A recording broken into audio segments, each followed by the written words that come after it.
యోనా గ్రంథం 2వ అధ్యాయం, పేజీ నెంబర్ 762. కోపములో నుండి నా ప్రాణము నాలో మూర్ఛిల్లగా నేను యెహోవాను జ్ఞాపకం చేసుకుంటుని. నీ పరిశుద్ధాలయంలోనికి నీ యొద్దకు నా మనవి వచ్చెను. అసత్యమైన వ్యర్థ దేవతల యందు లక్ష్యముంచువారు తమ కృపాధారమును విసర్జింతురు. కృతజ్ఞతాస్తుతులు చెల్లించి నేను నీకు బలులు అర్పింతును. నేను మ్రొక్కుకుని నా మ్రొక్కుబడులను చెల్లింపక మానను. యెహోవా యొద్దనే రక్షణ దొరుకునని ప్రార్థించాను. అంతలో యెహోవా మత్స్యమునకు ఆజ్ఞేయగా అది యోనాను నేల మీద క్రక్కివేశాను. చిన్న ప్రార్థన చేసుకున్నాను. ప్రార్థన చేసుకుందాం. మమ్మల్ని మిక్కిలిగా ప్రేమించిన మా ప్రియ పరలోకపు తండ్రి, మీ ఘనమైన శ్రేష్టమైన అత్యున్నతమైన నామానికి వందనాలు, స్తుతులు, స్తోత్రాలు చెల్లిస్తా ఉన్నాను. మా ఆయుష్కాలను పొడిగించి మనకు పునరుద్ధాన దినాన్న మీ మాటలు వినడానికి మాకు ఇచ్చినటువంటి శ్రేష్టమైన సమయం కొరకే నీకు వందనాలు. దేవా, ఆరాధనలో పాల్గొని వాక్యం చేత సరిచేయబడటానికి, హృదయం మారి నిన్ను గణపరచడానికి మీరు ఇచ్చిన సంతోషకరమైన సమయం కొరకే నీకు వందనాలు చెల్లిస్తా ఉన్నాను. దయగలిగిన మా తండ్రి, ఆరాధన వర్తమానంలోను బలవర్తమానంలోను మీరు మాతో మాట్లాడుతూ రండి. మా హృదయాలను మీ వాక్యం తట్టు కేంద్రీకరించగలను సహాయం చేయమని వేడుకుంటున్నాను. ఈ సమయాన్ని మా అందరికీ దీవెనకరంగా చేసి మీ నామాన్ని కనపరుచుకోమని యేసు ప్రభు నామంలో మిక్కిలి వినయంగా బ్రతిమాలి అడిగి వేడుకొని ప్రార్థిస్తున్నాం తండ్రి, ఆమెన్. యోనా గ్రంథం 1వ అధ్యాయం మొదటి 3 వచనాలు నేను చదువుతాను. యెహోవా వాక్కు అమిత్తయి కుమారుడైన యోనాకు ప్రత్యక్షమై ఇలాగ సెలవిచ్చెను. నినివే పట్టణస్థుల దోషం నా దృష్టికి ఘోరమైన గనుక నీవు లేచి నినివే మహాపట్నమునకు పోయి దానికి దుర్గతి కలుగునని ప్రకటింపుము. అయితే యెహోవా సన్నిధిలో నుండి తర్షీషు పట్టణమునకు పారిపోవాలని యోనా యొప్పేకి పోయి తర్షీషునకు పోవు ఒక ఓడను చూచి ప్రయాణమునకు కేవు ఇచ్చి యెహోవా సన్నిధిలో నుండి నిలువక ఓడవారితో కూడి తర్షీషునకు పోవుటకు ఓడ ఎక్కెను. అయితే యెహోవా సముద్రం మీద పెద్ద గాలి పుట్టింపగా సముద్రమందు గొప్ప తుఫాను రేగి ఓడ బద్దలైపోవు గతి వచ్చును అన్నమాట. యోనా గ్రంథాన్ని ప్రతి క్రైస్తవుడు కూడా తన జీవితకాలంలో చదవకపోయినా వినుంటారు. యోనా గ్రంథాన్ని మనం ధ్యానం చేసుకుంటా ఉన్నప్పుడు దేవుని యొక్క ప్రేమ మనకు అర్థమవుతూ ఉంటుంది. ఒకటి, నినివే పట్టణ ప్రజల యొక్క పాపాన్ని ఆయన క్షమించేదానికి, అదే సమయంలో ప్రవక్తలో ఉన్నటువంటి కోపాన్ని తీసివేయడానికి దేవుడు ఎలాంటి మీన్స్ వాడారో, ఎలాంటి పద్ధతులు వాడారో మనం జ్ఞాపకం చేసుకున్నప్పుడు దేవుడు మన జీవితాలను సరిచేయడానికి, దేవుడు మన జీవితాలని తనకు అనుగుణంగా మలుచుకోవడానికి దేవుడు వివిధ రకాల పద్ధతులు ఉపయోగిస్తూ ఉంటారు. ఈ యోనా గ్రంథం అంతా మనం చదువుకుంటే మనకు తెలుసు, 1వ అధ్యాయంలో నీళ్ళలో పడ్డాడని, 2వ అధ్యాయంలో ప్రార్థన చేశాడని, 3వ అధ్యాయంలో ప్రసంగించాడని, దెన్ 4వ అధ్యాయంలో దేవుని యొక్క మాటల చేత ఓదార్చబడ్డాడన్న విషయం మనకు అర్థమవుతుంది. అయితే ఈ యోనా గ్రంథాన్ని ధ్యానం చేసుకుంటూ దేవుణ్ణి మనం అర్థం చేసుకునే తీరు, దేవుడు ఏమై ఉన్నాడు అన్న విషయాన్ని మనం సరిగా అవగాహనలో తీసుకోకపోతే అనేక పరిస్థితుల మధ్యలో దేవుణ్ణి తృప్తిగా ఆరాధించలేం. ఇక్కడ యోనా గారేమో జాతీయ భావాన్ని బట్టి కానీ లేదా తనలో ఉన్నటువంటి భయాన్ని బట్టి కానీ ఆయన అస్సీరీయుల మధ్యకి వెళ్ళడానికి ఇష్టపడలేదు. అంటే అస్సీరీయులు లేదా నినివే పట్టణస్థులు చాలా క్రూరమైన మనుషులాళ్ళు. అలాంటి క్రూరమైన మనుషుల మధ్య పరిచయం చేయడం అనేది కష్టతరమైంది. అదొక ఎత్తు అయితే, స్వయాన దేవుడే మాట్లాడిన తర్వాత కూడా అక్కడికి వెళ్ళడానికి నిరాకరించడం అనేది యోనా గారి యొక్క లక్షణం అనుకోండి. ఈ మాట దగ్గర 2 విషయాలు మనం ఆలోచించవచ్చు. ఒకటి, దేవుని యొక్క ప్రేమ అందరినీ సమానంగానే ప్రేమిస్తూ ఉంది. నినివే వారిని ఎలా ప్రేమిస్తూ ఉందో అలాగే యోనా గారిని కూడా ప్రేమిస్తూ ఉంది. నినివే ప్రజలకి ప్రభువు తెలియదు, యోనా గారికి ప్రభువు తెలుసు. తెలిసిన ఆయనేమో కోపగించుకొని పోతా ఉన్నాడు, తెలియని వారేమో విడిగి తిరుగుతూ ఉన్నారు. వీరిద్దరి మధ్య ఒకవేళ సంబంధం మనకు కుదిరిస్తే ప్రేమ తప్ప ఈ ఇద్దరు వ్యక్తులను సరిచేసేది ఇంకేమీ లేదు. అలా ఆలోచిస్తూ ఉన్నప్పుడు ఒక క్రైస్తవుడు, మనం కాంటెంపరీకి వద్దాం. ఒక క్రైస్తవుడు క్రీస్తు ప్రభువారిని ఎరిగిన తర్వాత ఆ క్రైస్తవుడు క్రీస్తు ప్రభువారిని చూయించలేకపోవడానికి కొన్నిసార్లు ఆ వ్యక్తి యొక్క అంతరంగాల్లో నాటుకున్న భావజాలం కానీ, ఆ వ్యక్తి యొక్క అంతరంగంలో క్రీస్తు ప్రభువారికి ఇచ్చే విలువ కానీ ఆ వ్యక్తి యొక్క ఆరాధనని ప్రస్ఫుటంగా లోకాన్ని చూపిస్తూ ఉంటుంది. మనం కొన్నిసార్లు ఆరాధిస్తాం కానీ కేవలం సమాజం కోసం ఆరాధిస్తూ ఉంటాం. కొన్నిసార్లు ఆరాధిస్తాం కానీ అది ఆచరణాత్మకంగా మాత్రం ఆచరణాత్మకంగా ఆలోచిస్తూ ఉంటాం, ఆచారాత్మకంగా. కొన్నిసార్లు ఆరాధిస్తాం కానీ ఇష్టపూర్వకంగా ఆరాధించాం, చేయాలి కాబట్టి చేస్తాం, అంతవరకే. అయితే దేవుడు చూసేది మన హృదయ అంతరంగాన్ని కాబట్టి ఇక్కడ ఒక విషయాన్ని జ్ఞాపకం చేసుకుందాం. మన లోపల మన హృదయ సింహాసనం మీద ఈగో కూర్చుందనుకోండి, ఈగో అంటే అహంగానికి కూర్చుందనుకోండి, ఆ వ్యక్తి పరిస్థితులను బట్టి ఆరాధిస్తూ ఉంటాడు. ఆ పరిస్థితుల విషయాల్లో తనకు అనుకూలంగా ఉంటే ఓకే, లేకపోతే మాత్రం ఇష్టపడ్డు.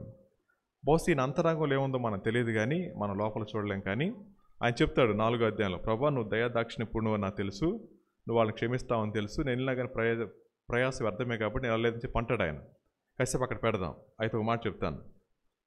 ఈగో ఉన్న మనిషి లేదా అహంకారం ఉన్న మనిషి ఎల్లప్పుడూ కూడా ప్రజల యొక్క అంతరంగం నా మీద ఉండాలని తాపత్రయపోతూ ఉంటాడు అనమాట.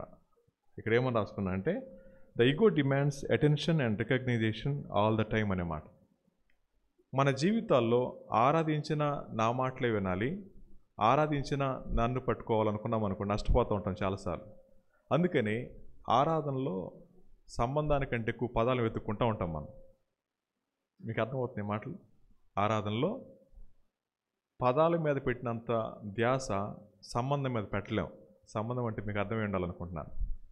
దేవుడు మనకి ఏ విధంగా అర్థమయ్యారో, దేవుణ్ణి ఏ విధంగా అర్థం చేసుకున్నామో, ఆయన మనకు ఎలా సహాయం చేస్తూ వచ్చారో ఆ విషయాల మీద మనసు ఉండదు. మనం ఆరాధన మొదలెత్తగానే ఏం చూస్తాం చెప్పండి?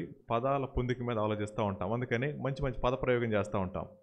ఇలా పదప్రయోగం చేస్తే గొప్ప ఆరాధన ఏం కాదు అది. వాళ్ళు ఏం కోరుకుంటారని అంటే అటెన్షన్ సీకింగ్ పీపుల్ కాబట్టి వాటి మీద మనసు పెడతా ఉంటారు. నిజమైన ఆరాధకుడు ఎప్పుడు కూడా పదాల కోసం వెతుక్కోడు, వాడికి వచ్చిన మాటలే చెప్తాడు. ప్రభా నువ్వు నన్ను కాపాడావు, రక్షించావు, అంతవరకే. అది చాలు. అది కృతజ్ఞతా భావంతో చెప్తే బాగుంటుంది. అలా కాకుండా కొంచెం గొంతు సవరించుకొని కొన్ని 4-5 పదాలు వాడామనుకోండి, సమాజానికి బాగుండొచ్చేమో కానీ దేవుడు ఇష్టపడేవాడు కాదు. అలా ఆలోచిస్తున్నప్పుడు సాతాను ఒక విశ్వాసి జీవితంలో చేసే అత్యంత దారుణమైన పని ఏంటంటే ఆ వ్యక్తిలో ఉన్న అహాన్ని తనకు తెలియకుండా జాగ్రత్త పడే విధంగా చేస్తానమాట. అంటే నేను అహంకారాన్ని అంటే ఎవరు ఒప్పుకోరు, నేను ఒప్పుకోను, నేను సమర్థించుకుంటాను జనరల్గానే. అలాంటి పరిస్థితుల్లో మనం ఎంత నష్టపోతున్నా మనకు అర్థం కాదు. అందుకనే ఏముంటుందండి అంటే devil does not want to recognise the ego అనే మాట. ఈ మాట అసలు ఇష్టపడదు. అది అర్థమైంది అనుకోండి, దేవుని దగ్గర సాగిలు పడిపోతాం కదా, కాబట్టి అది అర్థం కాకుండా చేస్తూ ఉంటాడు. అలాంటప్పుడు ఒక డాక్టర్ దగ్గరికి వెళ్తే ముందు అడిగేది జ్వరం ఎన్ని రోజుల నుంచి వస్తుంది అంటారు, తలనొప్పి వస్తుంది అంటారు, లింక్ను బట్టి ఇంకో ప్రశ్న అడుగుతారు, లేకపోతే అందరితో పంపించేస్తారు. అలాగే ఇప్పుడు మనం ఏం చేద్దామండి అంటే యోనా గారి యొక్క జీవితాన్ని అర్థం చేసుకునే దాని ప్రక్రియలో భాగంగానే మన జీవితాన్ని కూడా వాక్య విలువలు పరిశీలన చేసుకుంటూ నా హృదయ సింహాసనం మీద దేవుణ్ణి కూర్చోబెడితే, నా హృదయంలో దేవునికి మాత్రమే ప్రథమ స్థానం ఉంటే, నా జీవితంలో ఉండకూడని కొన్ని విషయాలు ఒకవేళ అవి ఉన్నాయనుకోండి ఆరాధించలేము. అవి లేకపోతే మనం ఆరాధించడానికి ఇష్టపడతాం. సో మొదటిగా ఈ అంతరంగంలో తన హృదయ సింహాసనం మీద దేవునికి స్థానం లేని వ్యక్తిలో ఉండే 4 లక్షణాలు చెప్తాను. ఈ 4 లక్షణాలు నాలో ఉన్న మనలో ఉన్న మనం చేసే ఆరాధన దేవునికి ఆమోదయోగ్యమైంది కాదు అనే మాట. ఒక ఆయన బుక్ రాస్తే ఏమన్నారని అంటే ఈగో ఉన్న వాళ్ళకుండే మొదటి సిమ్టమ్ అంట ఆటోబయోగ్రఫికల్ మైండ్ సెట్ అంట. ఆటోబయోగ్రఫికల్ మైండ్ సెట్ అంటే వారి గతాన్ని భుజాన్ని వేసుకొని తిరుగుతూ ఉంటారు. వర్తమానంలో అంటే ఈ రోజున గతాన్ని జ్ఞాపకం చేస్తూ ఉంటారు. భవిష్యత్తు కూడా వాళ్ళు డిసైడ్ చేసేది గతమే. ఆటోబయోగ్రఫీ అంటే తెలుసు కదండి, తమ చరిత్ర తామే మాట్లాడుతూ ఉంటారు అనమాట. సో మనం కూడా నేను పాపిని ప్రభా, నిజమే కాదని ఎవరు అన్నారు? నేను దుష్టును ప్రభా, ఎక్కడి నుంచి వచ్చాను ప్రభా, రాలేదని ఎవరన్నారు? ఈరోజు నీకు దేవుడు ఎలా అర్థమయ్యాడు? వాళ్ళు ఎప్పుడు ఆరాధన చేసినా 4 మాటలు తప్ప ఇంకేముండవు. అంతే కదండి, ఏమన్నా ఉంటుందా? ఏమంటారు చెప్పండి వాళ్ళు? నేను పందిలా పడిపోయినాను ప్రభా, నువ్వు కాపాడావు. తర్వాత కుక్కలా తిరిగాను ప్రభా, మరి రక్షించావు. తర్వాత నా పాపాలు క్షమించావు. కాదనట్లా. గత వారం దినాల్లో దేవుని మనం ఎలా అర్థం చేసుకున్నాం? గత వారం దినాల్లో దేవుడు మనకు ఎలా సహాయపడ్డారు? గత వారం దినాల్లో దేవుని యొక్క గుణలక్షణాల్లో ఏది మనకు అర్థమైంది? ఏ లక్షణాన్ని మనగా ఆస్వాదించాం అనే విషయం దగ్గర రాము. ఇప్పుడు గమనించారు మీరు, ఆరాధనలో ఎక్కడ మొదలు పెడతారు, ఎక్కడ ఆపుతారో తెలియదు. కారణం ఏంటంటే అంటే ఆటోబయోగ్రఫికల్ మైండ్ సెట్ ఉంటుంది వాళ్ళకి. వాళ్ళు ఎప్పుడూ కూడా గతాన్ని, వర్తమానాన్ని, భవిష్యత్తుని ఆలోచించుకుంటూ ఎక్కువగా గతం చేత నియంత్రించబడతా ఉంటారు. సో మన జీవితంలో గతాన్ని జ్ఞాపకం చేసుకోవడం మంచిదే, కానీ ఆ గతమే ఆరాధన అయితే ప్రమాదం అవుతుందేమో నా ఉద్దేశం. అది మీరు యాక్సెప్ట్ చేయొచ్చు, చేయలేకపోవచ్చు. ఇక్కడ మనం జ్ఞాపకం చేసుకోవాల్సింది, దేవుని యొక్క ప్రేమ మన జీవితాన్ని తల్లి గర్భంలో రూపించబడతా ఉన్నప్పుడే నా కన్నులు నేను చూసినాయి అని దావీదు మహారాజ్ చెప్పారు. చెప్పిన తర్వాత ఆయన ప్రజెంట్ సిట్యుయేషన్లో దేవుడు ఏ విధంగా అర్థమయ్యాడో ఆయన చక్కగా ఆరాధిస్తూ పాటలు రాస్తూ ఉన్నారు. కాబట్టి మన జీవితాల్లో ఎప్పుడైనా సరే ఇలాంటి లక్షణాలు కనపడతా ఉంటే జాగ్రత్త. మనం లోపల ఆహాన్ని సింహాసనం మీద కూర్చోబెట్టేమే కానీ దేవునికి మన సింహాసనం మీద స్థానమీ లేదు అనే మాట. ఇది మొదటి మాట. సో రెండోది, ఈ అహంకారులకు ఉండే రెండో లక్షణం నేనే నెగ్గాలి అనే మాట. విన్ ఆల్వేస్ అనే మాట, మెంటాలిటీ. ఎప్పుడు నేనే నెగ్గాలి. ఎక్కడ? ఆరాధనలో కూడా నేనే నెగ్గాలి. నేనే నెగ్గాలి అనే తత్వం కుటుంబంలో ఉన్న, వ్యక్తిలో ఉన్న, ఆ వ్యక్తి ఆరాధన దేవుడు అంగీకరించరు అనే మాట. అర్థమవుతుంది? నేనే నెగ్గాలి ఎక్కడైనా సరే. అలాంటి వ్యక్తి అవసరమైతే దేవునన్న విడిచిపెడతాడు, కానీ ఆహాన్ని మాత్రం విడిచిపెట్టలేరు. అర్థమవుతుంది కదా? సో ఇప్పుడు మనం ఆలోచిద్దాం. దేవుడు నినివే వెళ్ళమన్నారు, ఈయనేమంటున్నాడు చెప్పండి? నేను పోను. దేవుడు కరాఖండిగా చెప్పి తన ప్రేమను ప్రకటించమంటే ఎంత కోపం ఉంటే అలా పారిపోతాడు ఆయన. రెండో మాట, కోపమే కాదనుకోండి, వాళ్ళ మీద ఉన్నటువంటి భావం అనుకోండి, లేదా వీళ్ళ దేశం మీద ఉన్న ప్రేమ అనుకోండి, ఏదన్నా కానివచ్చు. నేనే నెగ్గాలి అనుకోవటం ఎప్పుడు? దేవుడు చెప్పినా సరే. ఇప్పుడు అలా చేయలేదు మనం? బోల్డ్ సార్లు చేస్తూనే ఉన్నామేమో, నాకు తెలియదు. సో సాతాన్ అంటే వీటిని అడ్రస్ చేయనివాడంట, వాటిని విననివాడంట, వాటిని విన్నా కానీ పట్టించుకునేవాడంట. ఎందుకని చెప్పండి? వాళ్ళందరూ వాళ్ళ సంతానం కాబట్టి. ఎందుకు తోసివేయబడ్డాడు అపవాది? ఎందుకని? ఆ సింహాసనం ఇప్పుడు ఆయన కూర్చోవాలి, నేను కూడా కూర్చోవచ్చు అనుకున్నాడు, అంతే. తోసిపడేసాడు దేవుడు. ఇది రెండో మాట. సో మూడో మాట, అహంకారులు ఏమనుకుంటారండి అంటే ఐ నో ఇట్ ఆల్ అనే మాట. నాకు అన్నీ తెలుసు, నా తెలియని రహస్యాలు ఏమి లేవు. ఎంతకాలంగా వస్తున్నాం అంత్యోక్య అండి అంటే 3 సంవత్సరాలుగా వస్తున్నాం. ఎన్నిసార్లు అన్నయ్య వాక్యం చెప్పలా, విన్నాం. సో ఒకవేళ యోనా గ్రంథం ఎత్తుకోగానే ప్రియాక్యుపైడ్ మైండ్ వచ్చేస్తాం, మనకి చాలా తలంపులు వచ్చేస్తూ ఉంటాయి. ఎప్పుడైతే వాక్యం వింటా ఉన్నప్పుడు మన మనసులో గనక ప్రియాక్యుపైడ్ థాట్స్తో ముందుగా ఏర్పరచుకున్న అభిప్రాయాలను పెట్టుకుని మనం వింటా ఉన్నాం అనుకోండి, వాక్యాన్ని వాక్యంగా స్వీకరించలేం. ఐ నో ఇట్ ఆల్ అనేది ఈగో ఉన్నటువంటి వ్యక్తిలో ఉండే ప్రధానమైన లక్షణం. 3 చెప్పాను, గుర్తున్నాయా? రికగ్నైజ్ చేయకపోతే మళ్ళీ ప్రమాదం, జాగ్రత్త. 1, నాకు అన్నీ తెలుసు. రెండో మాట, నేనే నెగ్గాలి. మూడోది, నా జీవితం నా ఇష్టం అనుకోండి. ఇది మూడో మాట. దెన్ 4వది, వీళ్ళందరూ ఇప్పుడు ఏం చేస్తారని అంటే పోల్చుకుంటూ ఉంటారంట. ఇప్పుడు పోల్చుకుంటూ ఉంటారు. పోలిక. ఎప్పుడు కూడా ఇతరులతో కంపేర్ చేసుకుంటూ వారి జీవితాన్ని నియంత్రించుకుంటూ ఉంటారు. వాళ్ళకి అది ఉంది, వీళ్ళకి ఇది లేదు, వాళ్ళకి అలా ఉన్నారు, ఇలా ఉన్నారని చెప్పి. యోనా అంటున్నారు, వీళ్ళ సంగతి నాకు తెలుసు ప్రభు, నీకు తెలియదు. ఎలాంటి వాళ్ళు అనుకున్న వాళ్ళు అని చెప్పి ఎవరు చెప్తున్నారు? ఒక ఆయన ప్రార్థన చేస్తున్నాడు, ప్రభా అడుగుతంత ఉంటాడు ప్రభా, ఏలూరు వెళ్ళాడయ్యా, మరి వస్తాడో రాడో తెలియదయ్యా, మరి వస్తే బాగుంటుందయ్యా, మరి రాకపోతే బాగా బాధ చేస్తుందయ్యా అని చెప్పి ప్రార్థన చేస్తున్నాడు ఆయన. ఎంత ఉంటాడంటే అబ్బాయి? కూతంత ఉంటాడంటే. ఎక్కడికి వెళ్ళాడు? ఏలూరు వెళ్ళాడు. మరి వస్తాడో రాడు తెలియట్లేదు, వస్తే బాగుంటుందయ్యా, మరి నీ ఇష్టం అన్నాడు ప్రార్థనలో. అంటే దేవుడిని ఏం చేస్తాడని చెప్పండి? గైడ్ చేస్తాడు అనమాట. దేవుడికి ఏం తెలియదు, ఆడు కూతంత ఉంటాడో లేదో తెలియదు, ఎక్కువ ఉంటాడో కూడా తెలియదు అనమాట. ఇప్పుడు అలా చేశారు ప్రార్థన, ఆడి సంగతి నీకు తెలియదు ప్రభు, ఆడు పైకి అలా కనబడతాడు అన్నారు. ఇప్పుడన్నా జాగ్రత్త, మనం డిక్టేట్ చేస్తే రాసుకునేవాడు కాదు, అవునా చెప్పయ్య అనేవాడు కాదు ఆయన. ఈ మాటలు మనం జ్ఞాపకం చేసుకుంటామంటే దేవుడు ఏమై ఉన్నాడు అన్న భావన మన అంతరంగంలో స్పష్టంగా లేకపోతే మనం చేసే ఆరాధన కానీ మనం చేసే ప్రార్థన కానీ అర్ధరహితంగా కనపడుతుంది. కాబట్టి వాళ్ళు ఇప్పుడు పోల్చుకుంటూ ఉంటారు. అంత మాత్రమే కాదు, ఇంకోటి ఏంటంటే వీళ్ళ అభిప్రాయాన్ని ఇతరుల అభిప్రాయంగా చెప్తారు. అంటే సమాజం ఏమనుకుంటుందంటే అంటారు అన్నమాట. వీళ్ళు చెప్పరు. అర్థమవుతుందండి? ఎప్పుడు కూడా వాళ్ళ అభిప్రాయం నేరుగా చెప్పడానికి ఇష్టపడరు. సమాజం ఏమనుకుంటుంది అన్నట్టుగా వీళ్ళ అభిప్రాయాన్ని మోటివేట్ చేస్తూ ఉంటారు. తర్వాత మాట, ఇద్దరు కలిస్తే వాళ్ళతో కాకుండా మూడో వ్యక్తి గురించి మాట్లాడుతూ ఉంటారు. ఇద్దరు కూర్చుంటే నేను ముల్లరాను అనుకోండి, నేను మాట్లాడుకుంటే నా గురించి మాట్లాడాలి, ముల్లరాని గురించి మాట్లాడాలి. మేమిద్దరం కలిసి చార్లెస్ అన్న గురించి మాట్లాడితే ఇది ప్రమాదం, మేము అహంకారం అన్నట్టు అనమాట. ఇప్పుడు చెప్పండి, మనందరిలో లక్షణం కనపడుతుందా? ఈడ కూర్చుని ఇంటింటి సర్వే చేస్తారు ఈడ కూర్చొని. అవునా? ఆ ఇంట్లో ఎంతమంది ఎన్ని బట్టలు ఉతికారు, మనకెందుకు చెప్పండి ఇవన్నీ? దేవుని తన అంతరంగంలో కేంద్ర స్థానంలో ప్రతిష్ఠించుకున్నవాడు ఇంటింటి సర్వే చేయడు, తన సర్వే తను చేసుకుంటూ ఉంటాడు. నా జీవితం దేవుని చేత ఎలా కేంద్రీకరించబడతా ఉంది? నా జీవితం దేవుని యొక్క నియంత్రణలో ఉంటా ఉందా, లేకపోతే నా జీవితాన్ని నేనే నడిపించుకుంటా ఉన్నానా అనే విషయాన్ని గుర్తు చేసుకుంటూ ఉండాలి. సో తర్వాత మాట, కన్ఫెసింగ్ అదర్ సిన్స్ అని చెప్పి అనుకున్నాం, గాసిపింగ్ అనుకున్నాం. దాని చివరిది, నా లోపల ఉన్న లోపాన్ని కప్పిపుచ్చుకోవడానికి ఇతరులో ఉన్న లోపాన్ని ఎత్తి చూపిస్తా. అంటే నేను ఒప్పుకోను నా విషయాన్ని. ఎవరున్నారంట మంచోడు? ముల్లరన్న మంచోడా, చార్లెస్ అన్న మంచోడా? కాబట్టి నేను కూడా మంచోడు కదండి. అర్థమవుతుందండి? తమ లోపల ఉన్న లోపాన్ని ఒప్పుకోకపోగా ఇతరులో ఉన్న లోపాలని ఎత్తి చూపిస్తూ ఉంటారు. ఇది అహంకారుల యొక్క లక్షణం అని చెప్పన్నారు. ఆ మాటలు వింటూ ఉన్నప్పుడు అనిపించింది, అనేక సార్లు మనం ఆరాధిస్తూ ఉంటే ఎందుకు ఏడుస్తామో తెలుసా?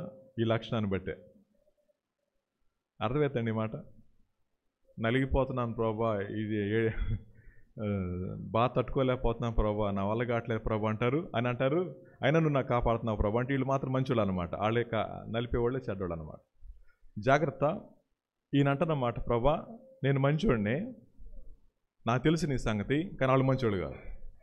ఎవరు మంచోళ్ళు కాదు? నినివే పట్టణస్తులు మంచోళ్ళు కాదు, వాస్తవాలు మంచోళ్ళు కాదు. పేపర్లు 2 చెప్పండి, 2 పేపర్లు చెప్పండి. అంటే నహూము గ్రంథం తీయండి. నహూము గ్రంథం 3వ అధ్యాయం 1వ వచనం.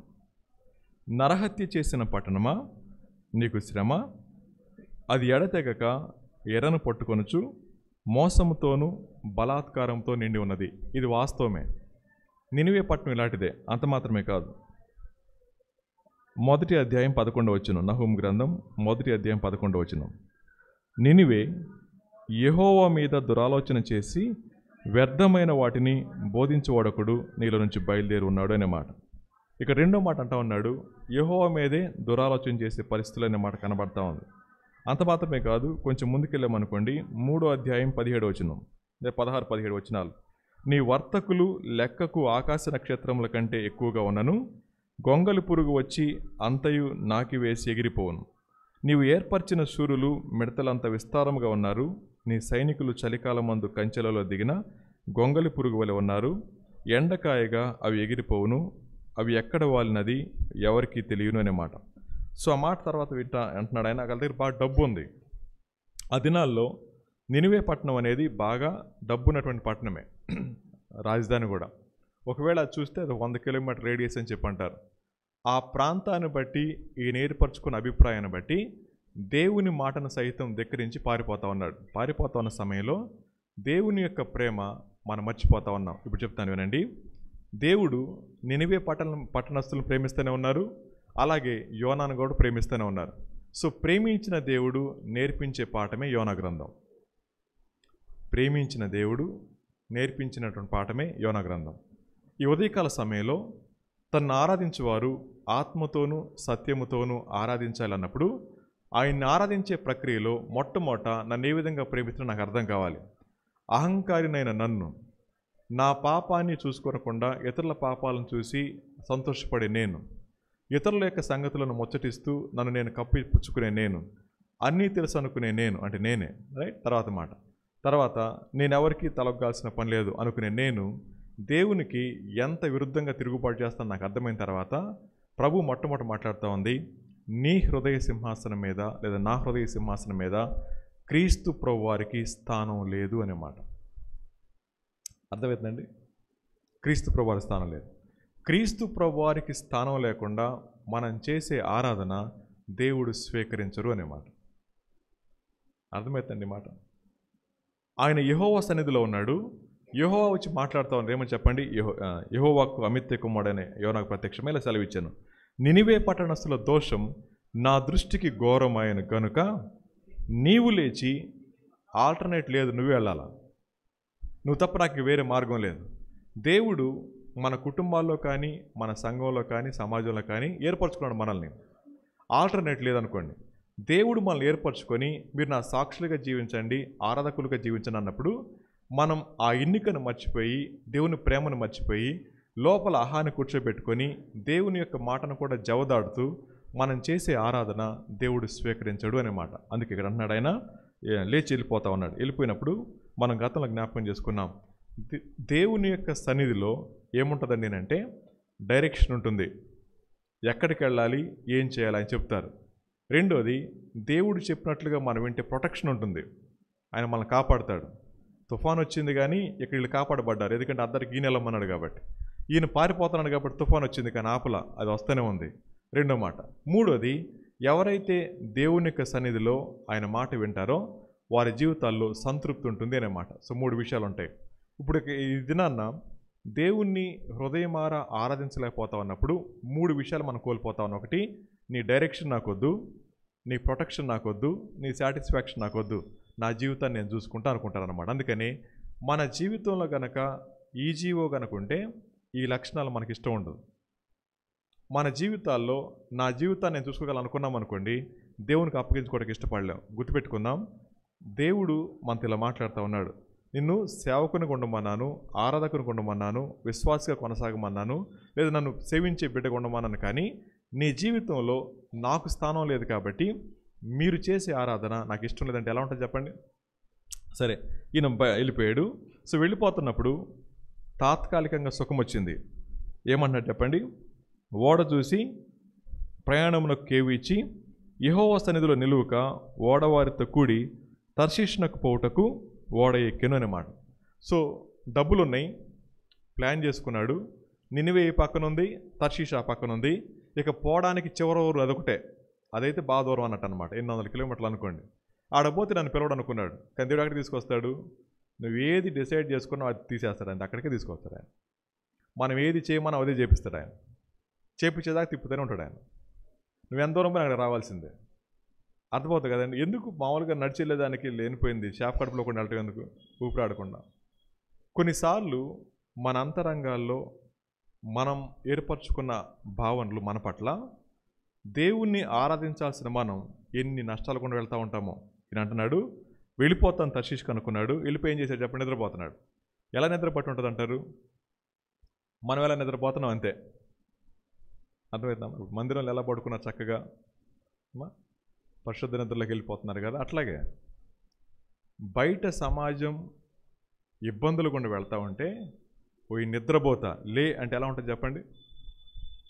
లేచి ప్రార్థించాల్సిన వాడు నిద్రపోతున్నాడు, నిద్రపోయే వాళ్ళేం ప్రార్థిస్తూ ఉన్నారు, గుండెలు బాదుకుంటున్నారు. దేవుడు మనం శాసిస్తూ ఉంది, నిజమైన ఆరాధకుడైతే సుప్తావస్థలో ఉండలేడు. నిజమైన ఆరాధకుడైతే నాకెందుకులే అనుకోలేడు. నిజమైన ఆరాధకుడైతే పట్టింపు లేనివాడు ఉండలేడు. నిజమైన ఆరాధకుడైతే ఖచ్చితంగా పాలు పంపులు పొందేవాడు ఉంటాడు. నిజమైన ఆరాధకుడైతే దేవునికి సమస్తాన్ని అప్పగించుకుంటాడు. ఇప్పుడు చూడండి, ఇప్పుడు ఆయన సాక్ష్యం అడిగారు, నేను సాక్ష్యం చెప్పాయా అని. మన జనవరి 1 చెప్పారు. ఇప్పుడు ఈయన సాక్ష్యం చెప్తున్నాడు. 1వ అధ్యాయం. మీకు అర్థం కావట్లేదు కదండి, ఆరాధన వర్తమానం ఇంకేం చెప్తున్నాను అనుకుంటున్నారు కదా. ఆరాధనే 8వ వచనం చదువుతాను, చెప్తాను చూడండి. కాబట్టి వారు అతన్ని చూచి, ఎవరిని బట్టి ఈ కీడు మాకు సంభవించెనో, నీ వ్యాపారం ఏంటో, నీవెక్కడి నుండి వచ్చితవో, నీ దేశమేదో, నీ జనమేదో, ఈ సంగతి అంతయు మాకు తెలియచేయమనగా అన్నమాట. ఐడెంటిటీ అన్నప్పుడు ఎన్ని క్వశ్చన్స్ అడిగారు వాళ్ళు? ఎన్ని ప్రశ్నలు అడిగారమ్మా? చూడండి, నిద్రలేసి ఎన్ని ప్రశ్నలు అడిగారు వాళ్ళు?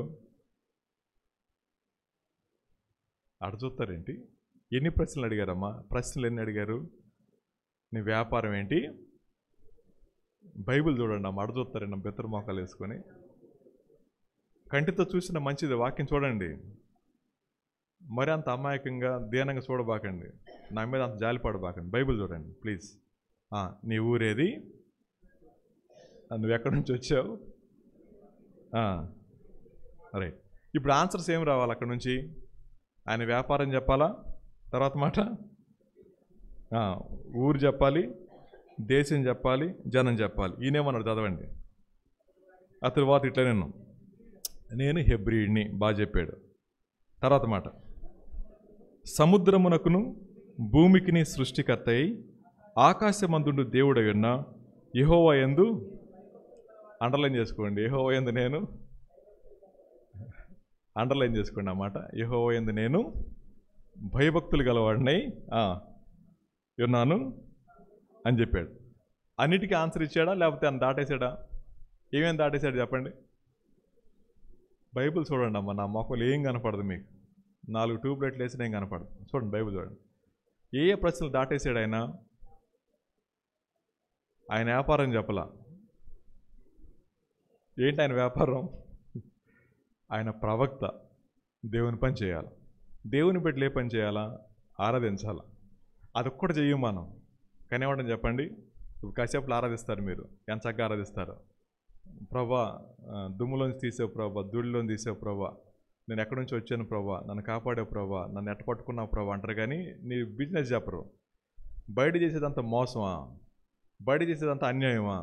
ఇంట్లో కొట్టు వస్తారా, తిట్టు వస్తారా, అంటులు తోమకుండా వస్తారా, వంట చేయకుండా వస్తారా, హోటల్ నుంచి తెమ్మంటారా, ఇక్కడికి వచ్చి దుమ్ములో నుంచి వచ్చే ధూళిలో నుంచి వచ్చామంటారా? అర్థమవుతుంది ఈ మాట. అంటే మన జీవితానికి మన ఆరాధనకి సంబంధం లేదు. వారు చెప్తున్న మాటకి వారి సాక్ష్యానికి సంబంధం లేదు. ఆరాధన దేవుడు అంగీకరించాలని అంటే వాట్ వీఆర్, మనం ఏమై ఉన్నామో ఆయన ఏమై ఉన్నాడో అర్థం చేసుకున్నప్పుడు మనం వచ్చేటటువంటి ఆరాధన స్వీకరిస్తూ ఉంటాడు అనమాట ఆయన. మన జీవితంలో లేని దాన్ని మీరు ఎంత దీనంగా ఏడ్చి గొల్లు పెట్టి మాట్లాడినా దేవుడు అంటాడు, పక్కపో అంటాడు. అలా చేయకండి. ఈయన అంటున్నాడు, నేను ఎవరినో తెలుసా? ఎవరంటే ఆయన హెబ్రీయుడిని, సముద్రమునకును భూమికిని సృష్టికర్తయే ఆకాశమందుడు దేవుడైన యెహోవా యందు నేను, అండర్లైన్ చేసుకోండి, నేను నా బైబిల్లో రౌండ్ పెట్టుకున్నా నేను అని. నేనంటే ఏం చెప్పండి? నేను ఎవరినో తెలుసా? విశ్వాసిని. అంత్యోకులో 20 సంవత్సరాల విశ్వాసిని నేను. బైబిల్ని 150 సార్లు చదివాను. అర్థమవుతామా? జాగ్రత్త గుర్తుపెట్టుకోండి. నేను అనే ఐడెంటిటీ ఆయన్ని బట్టి మనకు వచ్చిందా, మన బట్టి ఆయనకు వచ్చిందా? ఆయన చేసిన త్యాగం, ఆయన చూపిన ప్రేమ, ఆయన ఇచ్చినటువంటి క్షమాపణ మనకు లభ్యం కాకపోతే నాకు ఏం లేదు చెప్పండి, అడ్రస్ లేదు. ఆయన ఏమై ఉన్నాడో నాకు అర్థమైన తర్వాత నేననే మాట నా దగ్గర రాదు. ఏం చెప్పండి? ఆయన చూపించిన కృప మాత్రమే. మన స్థితి నరకానికి మాత్రమే పాత్రలమే, మన స్థితి ఏమాత్రం ఎన్నిక లేని వాళ్ళమే. అలాంటి మనల్ని ఆయన ప్రేమించారు, ఆయన ఎంచుకున్నారు, ఆయన స్వార్థ పంపించారు, ఆయన మనకి వినడానికి అవకాశం ఇచ్చారు, మనోనేతలు వెలిగించారు, పాపాన్ని పాపంగా చూసేదానికి అవకాశం ఇచ్చారు, పాపాన్ని విడిచిపెట్టాలి సహాయం చేశారు. ఇది నాన్న ఆరాధనలో సమకూర్చి మనతో మాట్లాడుతూ ఉన్నారు. ఇంత ప్రాసెస్ ఆయన చేస్తే మనం ఏమంటాం చెప్పండి? నేను అనే మాట. అర్థమవుతుంది మాట. తర్వాత మాట ఏమన్నా చెప్పండి? భయభక్తులు కలిగిన వాడినై ఉన్నాను అనే మాట. తాను యెహోవా సన్నిధిలో నుండి పారిపోయినట్లు అతడు ఆ మనుషులకు తెలియజేసి ఉండేను. తర్వాత వాస్తవం చెప్పేశాడు. నిజమైన విశ్వాసం దాచుకోలేడుగా చెప్పేశాడు.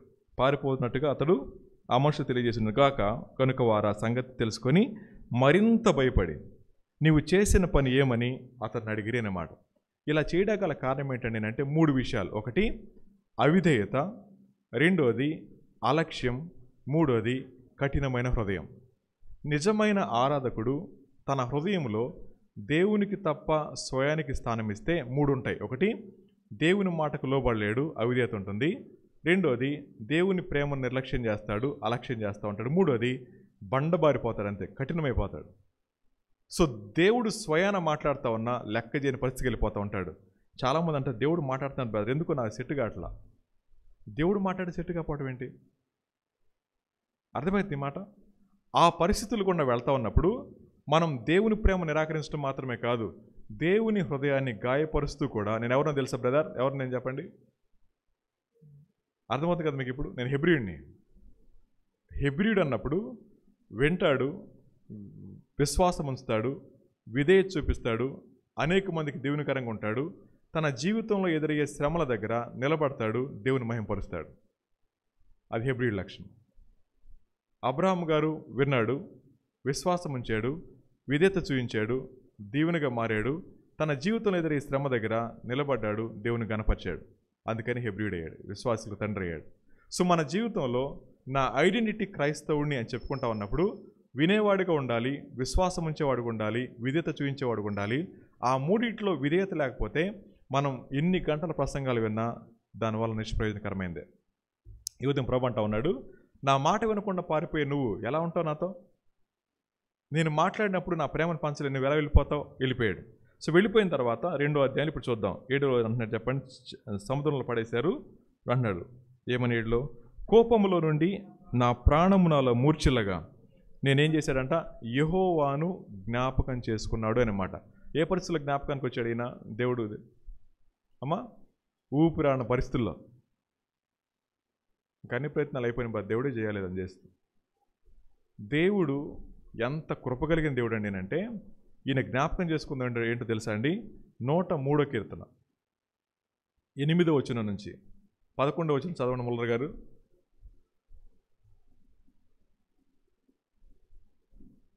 ఆయన మధ్యాకాశంలో విహరిస్తున్నారు, అందుకని దేవదూతల మధ్య నిత్యం. మళ్ళీ రేపటి చెప్పమంటారా? 103వ కీర్తన 8వ వచనం నుంచి 11వ వచనం వరకు. యెహోవా దయాదాక్షిణ్యపూర్ణుడు, దీర్ఘశాంతుడు, కృపా సమృద్ధి గలవాడు,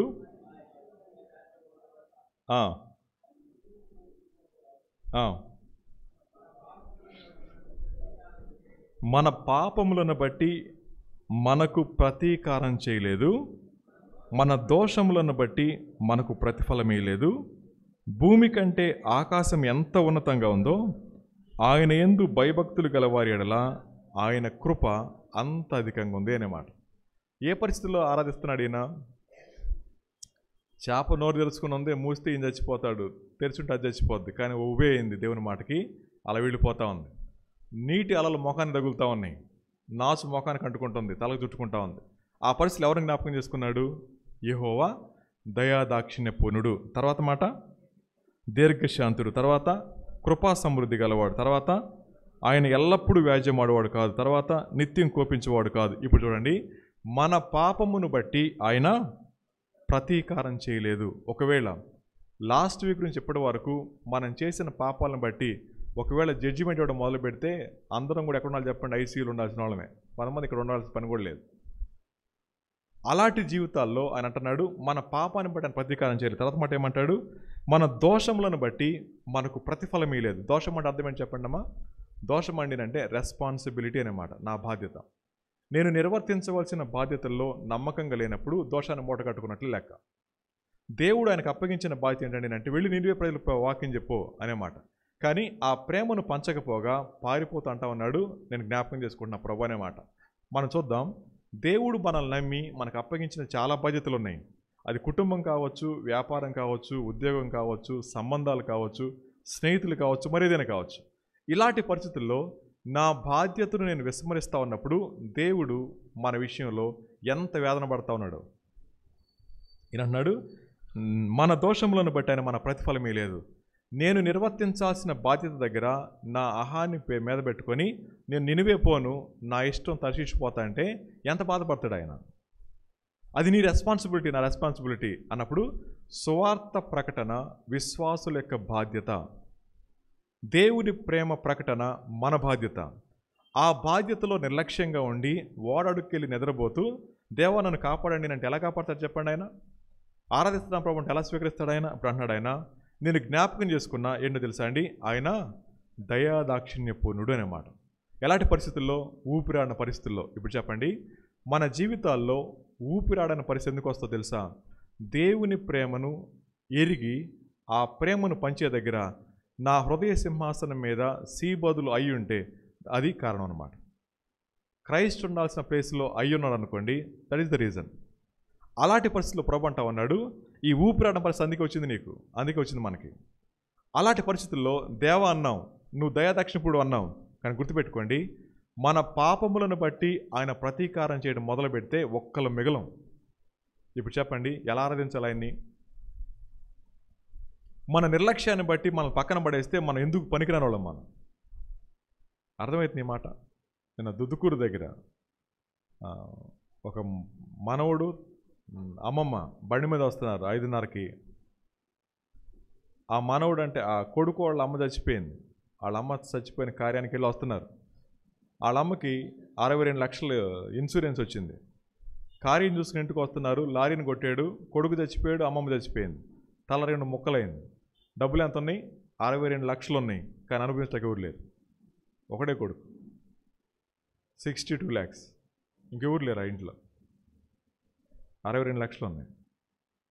ఆడు వయసు 16 సంవత్సరాలు, బొడ్డోడు చచ్చిపోయాడు. వాళ్ళ అమ్మ వయసు 62 ఎంత ఉన్నాయి, ఆమె చచ్చిపోయింది. వాళ్ళ అమ్మ ముందే చచ్చిపోయింది. ఇప్పుడు ఏం చేసుకోవాలి 62 లక్షలు? దేవుడు మన ఆయుష్కాలను పొడిగిస్తూ ఉంది. తిరుగుబాటు చేయొద్దు, అప్పగించుకుందాం, దేవుని ప్రేమను తెలుసుకుందాం. దేవా, నా దోషాన్ని బట్టి ప్రతీకారం చేస్తే ఏదాపుద్దు మన జీవితాన్ని? మన పాపాలను బట్టి మనం ప్రతీకారం చేస్తే ఏమవుతాం మనం చెప్పండి? అలాంటి పరిస్థితుల్లో దేవుని ప్రేమ ఎంతగా మన పట్ల వేదన పడతా ఉందో, ఎంతగా సహిస్తుందో మనకు అర్థమైతే ఆరాధన రాదు, అరుపులు వస్తాయి అంతే, దుఃఖం వచ్చేస్తుంది అంతే. అలాంటి పరిస్థితులు ఎక్కడి నుంచి ఏడుస్తున్నాడు ఏం చెప్పండి? చేప గర్భంలోకి పోయి కరుళ్ళు ముఖాన్ని తగులుతూ ఉంటే నాచు తలకి పట్టేస్తే అంటున్నాడు, ప్రభా నువ్వు దయాదాక్షిణ్య పూర్ణుడివి అన్నమాట. ఏం జ్ఞాపకం వచ్చి చెప్పండి? నా పాపాన్ని బట్టి జడ్జ్ చేస్తే చేప దొరికేది కాదు, నాకు సచ్చూరు కోసినోడిని. అర్థమవుతుందండి?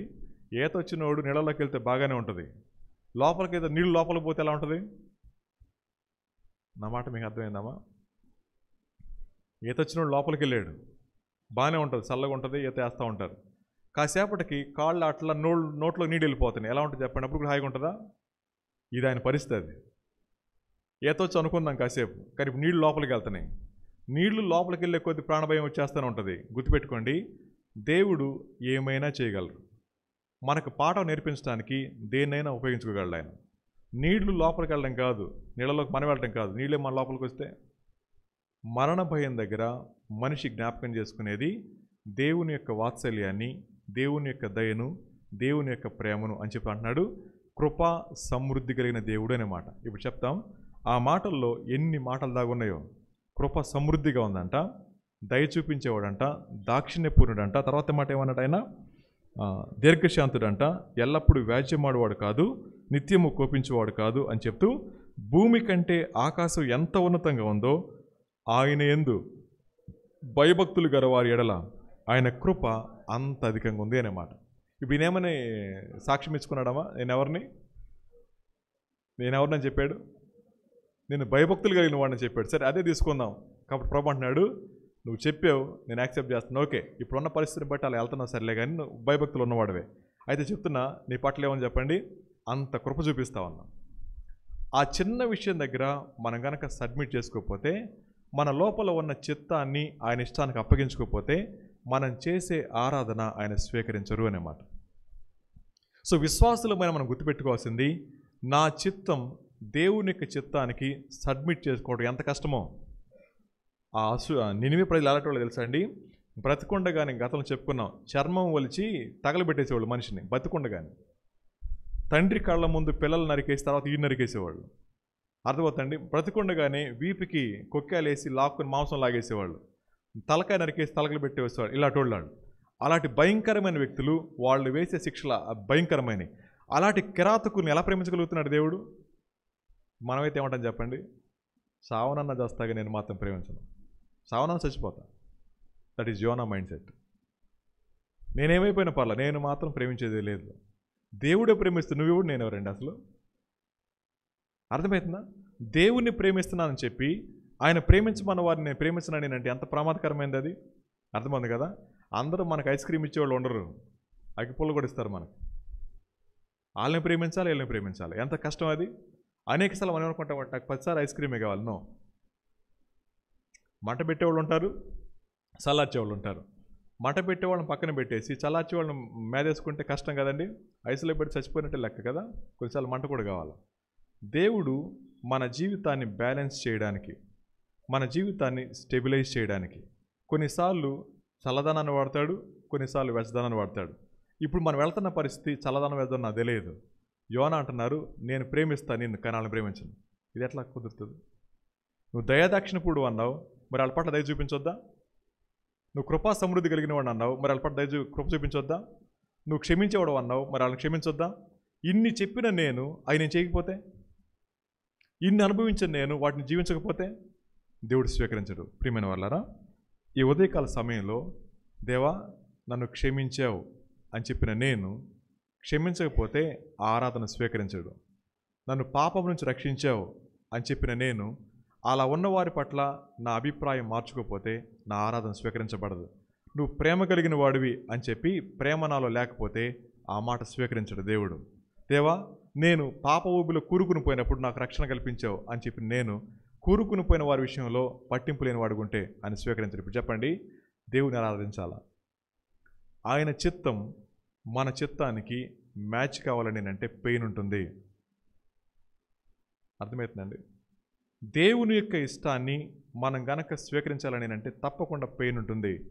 ఆ పెయిన్ దగ్గర వెళ్తాను ప్రభువా, సువార్త ప్రకటిస్తా, ముందే చేస్తే ఆ పని అయిపోయేదిగా. ఎంత పెయిన్ ఎందుకు ఉండాలా? ఎంత నష్టం ఎందుకు పడాలా? దేవుడు చెప్పినప్పుడు వింటే ప్రొటెక్షన్ ఉంటుంది, దేవుడు చెప్పినప్పుడు వింటే సాటిస్ఫాక్షన్ ఉంటుంది, దేవుడు చెప్పినప్పుడు వింటే డైరెక్షన్ ఉంటుంది. మన ఇష్టమైనప్పుడు వింటే చేప తీసుకెళ్ళి వదిలేస్తుంది. అర్థమవుతుంది కదండి?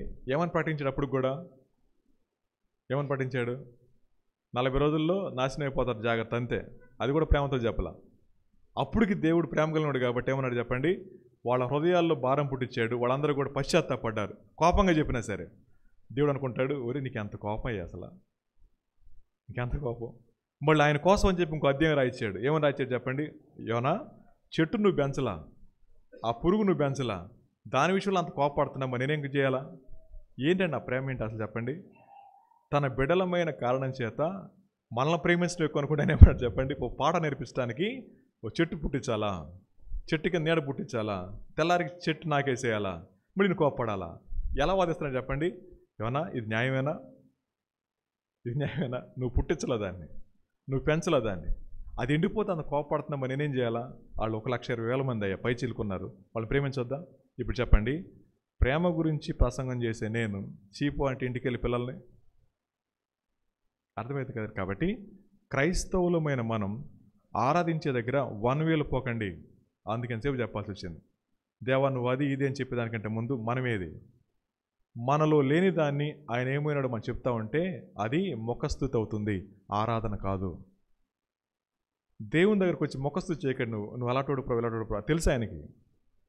ఆయన చెప్పాడు, ఆ కుర్రాడు ఆడు కుతంత ఉంటాడు ప్రభు అని. అటు ఉంటుంది అన్నమాట మన ప్రార్థన కూడా. జాగ్రత్త, మనం చేసే ఆరాధన ముఖస్తుతి కాకూడదు. మనం చేసే ఆరాధనకు ఉండాలని అంటే ఏది మాట్లాడుతూ ఉన్నానో అది జీవించగలగాలి. జీవించలేనప్పుడు ఇలా అనాలి, ప్రభా నా వల్ల కావడం లేదు ప్రభు, మీరు సహాయం చేయండి. నా స్థితి అది కాదు, నా వల్ల కావడం లేదు, మీరు సహాయం చేయండి అన్నప్పుడు అయిని వంచే దగ్గర సుత్తి దెబ్బలు పడతాయి. 20 mm రాడ్ను వంచాలని అంటే చేత్తో వంగదు. అది ఏం పడాలి చెప్పండి? దెబ్బ పడాలా, లేకపోతే మంట పెట్టాలా, 2 జరుగుతాయి. దేనికి త్వరగా వంగితే దాన్ని వాడతారు వాళ్ళు. సుత్తికి వంగలేదనుకోండి, తీసుకురండి అంటారు, మంట పెట్టేస్తారు. ఖచ్చితంగా వంగి తీరాల్సిందే. దేవుడు మన హృదయ సింహాసనం మీద ఆయన్ని కూర్చోబెట్టేంత వరకు కూడా మన జీవితాల్లో మనం చేసే ఆరాధన ఆయన స్వీకరించలేడు. మళ్ళీ చెప్తా ఉన్నాను, ఆయన్ని ప్రభువుగా అంగీకరిస్తే ఆయన గుణలక్షణాలను మన లోకాన్ని చూపిస్తాం. ఆ హృదయ సింహాసనం మీద నేనే కూర్చుంటే చెప్తా కానీ చూపించలేను. ఇప్పుడు మీరు చెప్తారో చూపిస్తారో అది మీ ఇష్టం. విన్న ఈ మాట దగ్గరికి వచ్చినప్పుడు దేవుడు ఆశించేది మనల్ని సరిచేస్తూ మన ద్వారా ఇతరులు కూడా కార్యం చేయాలని. మనలో లేని దాన్ని ఇతరులు చూడటానికి ఇష్టపడలేడు. అలాగే దేవుణ్ణి ఆరాధకులుగా మనం ఉండాలని అంటే ఆరాధించేవాడు ఉండకూడదు. లోపల అయితే అది ఉంటే అది తీసేయాలా, క్రీస్తుని ఎక్కించాల్సిందే. చివరికి మాట చదవండి, ముగిద్దాం. గల్తీ పత్రిక 2:20 అందరం చదువుకుందామా? గల్తీ పత్రిక 2:20. గల్తీ పత్రిక 2:20. నేను క్రీస్తుతో కూడా సిలువేయబడి ఉన్నాను, ఇకను జీవించేవాడని నేను కాదు, క్రీస్తే నా యందు జీవిస్తూ ఉన్నాడు. నేను ఇప్పుడు శరీరం ముందు జీవిస్తా ఉన్న జీవితం నన్ను ప్రేమించి నా కొరకు తను తాను అప్పగించుకొనిన దేవుని కుమారుని అందలి విశ్వాసం ద్వారా జీవిస్తా ఉన్నాను. ఏమని చెప్పండి? ఇప్పుడు జీవించేవాడను నేను కాదు, ఆయనే. ఎవరి హృదయ సింహాసనంలో నేను అనేది తొలగిపోతుందో అప్పుడు ఆయన కూర్చుంటాడు. అది చెప్పారు పౌలు గారు. అందుకని సిలువ పెయిన్ ఉంటుంది, సిలువ అవమానం ఉంటుంది, సిలువ మరణానికి తీసుకెళ్ళొచ్చేమో, కానీ అది గొప్పది, అది మహిమ తెచ్చేది. మన జీవితాల్లో సిలువ అనుభవం గుండా వెళ్తా ఉన్నప్పుడు పెయిన్ ఉంటుంది, అవమానం ఉంటుంది, చివరికి మరణమే రావచ్చేమో, కానీ అది మహిమకరమైనది. అలా కాకుండా సిలువ దిగేసిన తర్వాత కాలు రగరేసిన ఉపయోగం లేదు. కానీ మన సిలువ దిగకుండా ఆయన్నే మన జీవితంలో ప్రతిష్ఠించుకున్నప్పుడు ఆయన ఖచ్చితంగా ఆరాధించే వాళ్ళు ఉంటాం. తల్ల వంచండి, కళ్ళు మూసుకోండి. దేవుడు మనతో మాట్లాడిన దాన్ని బట్టి కానీ, సిద్ధపడిన దాన్ని బట్టి కానీ ఆరాధన చేద్దాం.